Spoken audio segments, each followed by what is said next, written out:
Hello again.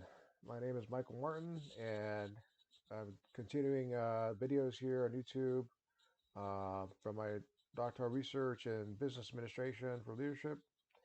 And in today's video, I'll be talking about what is thematic analysis, a clear guide to Braun and Clarke's article in 2006. Um, Today, I want to talk to you about one of the most cited qualitative research papers in psychology.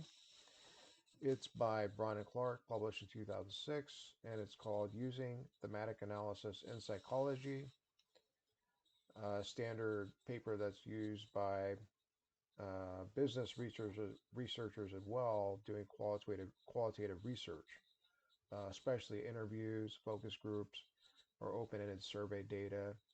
This paper is foundational to business research as well, and leadership and management. Let's break it down at a high level. First, what is thematic analysis?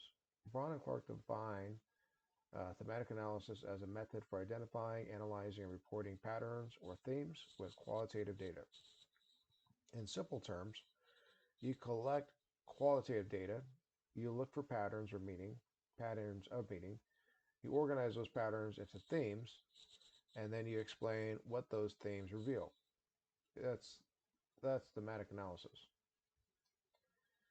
Now, here's the important point. Thematic analysis is flexible. It's not locked into one philosophical framework. You can use it from a realist perspective, where language reflects experience, or a constructionist perspective, where language constructs social reality, or somewhere in between. But, and this is critical, because it is flexible, researchers must be explicit about their assumptions. Themes do not magically emerge. Researchers actively interpret data. That's one of the central contributions of this paper.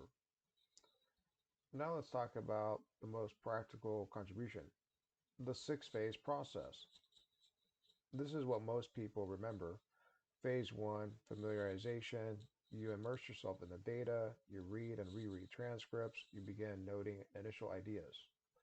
Phase two, generating initial codes.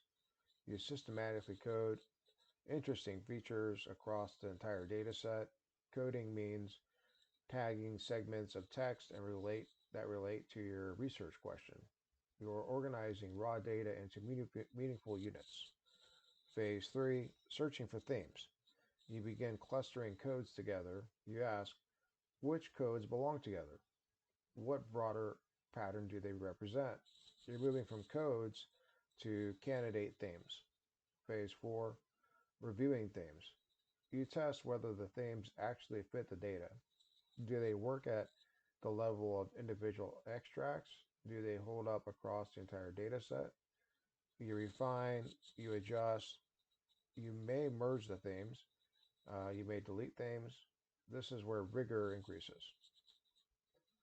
Phase 5, defining and naming themes. You clarify the essence of each theme. What is the theme really about? How does it relate to the overall research question? You give it a clear, concise name. Phase 6, writing the report. And here's something powerful Braun and Clarke emphasize. Writing is part of analysis. It's not just reporting results, it's where you refine meaning, you select vivid data extracts, you connect themes back to theory, you build the analytic story. Now let's address a common misconception.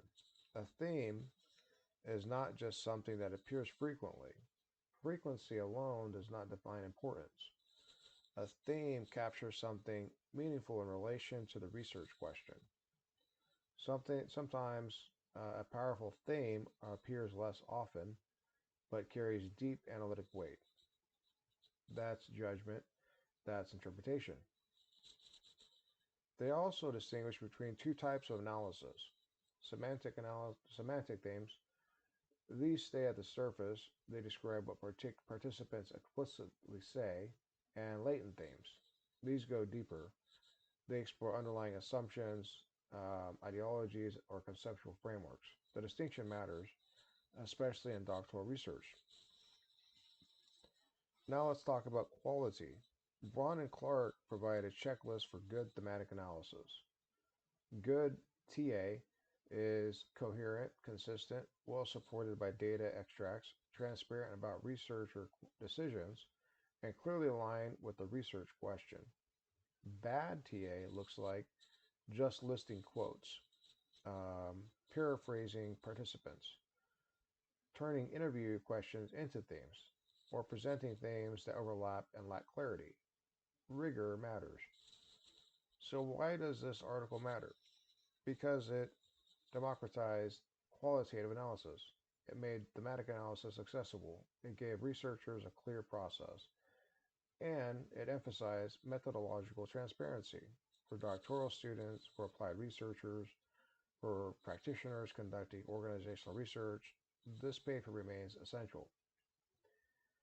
If you are conducting qualitative research, whether in psychology, business, leadership, theology, or social science, understanding Braun and Clarke's framework will strengthen your methodology section.